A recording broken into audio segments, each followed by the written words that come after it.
Shabazz break it down with the proper perspective. So much controversy and a lot of deception. You don't know who's coming through with the light and reflection, and whose mouth is mumbling, trick knowledge deceptive. Shabazz break it down with the proper perspective. So much controversy and a lot of deception. You don't know who's coming through with the light and reflection, and whose mouth is mumbling, trick knowledge deceptive. Shabazz break it down with the proper perspective. Shabazz break it down with the proper perspective. Break it down with the proper perspective. What's going on, everybody? How y'all doing tonight? This is Shabazz with the proper perspective. Not going to be on here too long, but I do want to see what's going on with y'all tonight.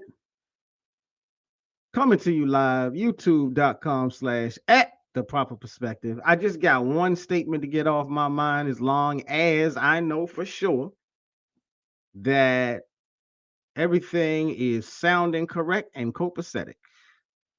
So let me do a quick check on my volume. Okay, yep, I got the volume straight.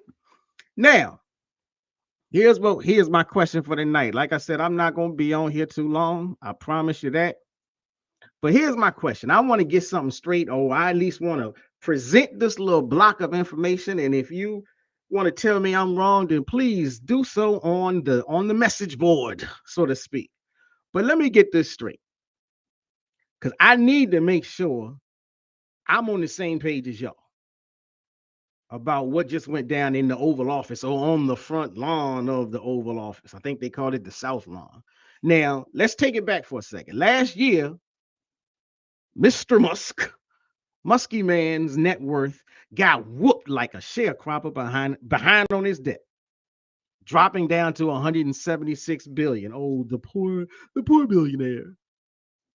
Then he turned around and acquired Twitter, and he torched its value like it was Black Wall Street in 1921.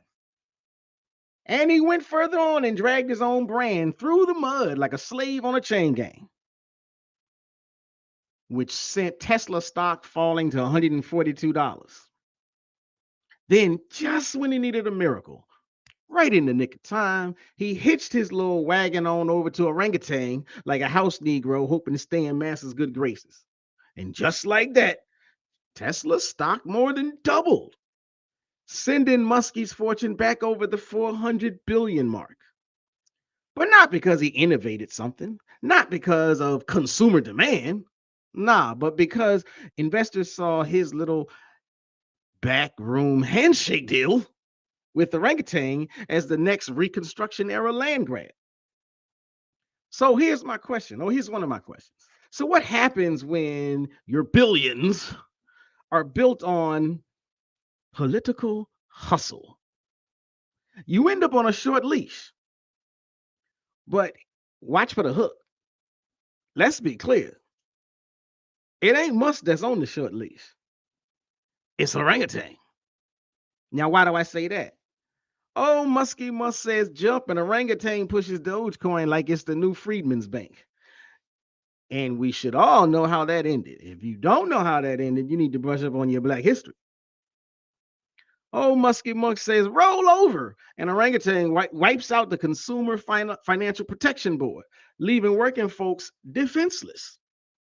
Yeah, just like the freedmen was left defenseless after the Union troops abandoned the South. Remember that backroom deal? Oh, Muskie Musk says heal, and orangutan slashes billions from federal programs, gutting social safety nets like Reagan's war on drugs did the Black community. Then Muskie Musk throws out one more little command for Doggy Dog. Fetch! And orangutan cuts U.S. aid, freeing up money for who? Billionaire welfare systems.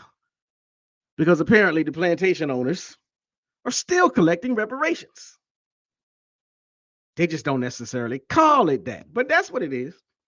But what is it all for? Now, a lot of times we try to act like, or some of us try to act like we don't know, but we know. Right when Tesla sales are crashing harder than Black farmers under USDA discrimination,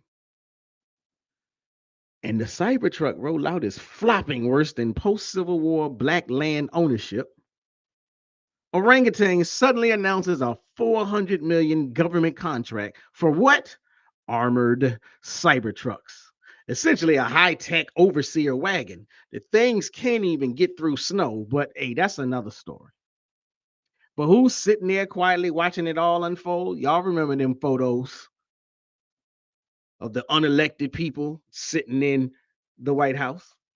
The same unelected billionaires who spent last year crying about government overreach, while they use orangutan to gut public programs, fire civil servants, and funnel even more wealth into their own pockets, just like the old Southern oligarchy did after Reconstruction, keeping the power in the same hands while telling the working class, this is about freedom.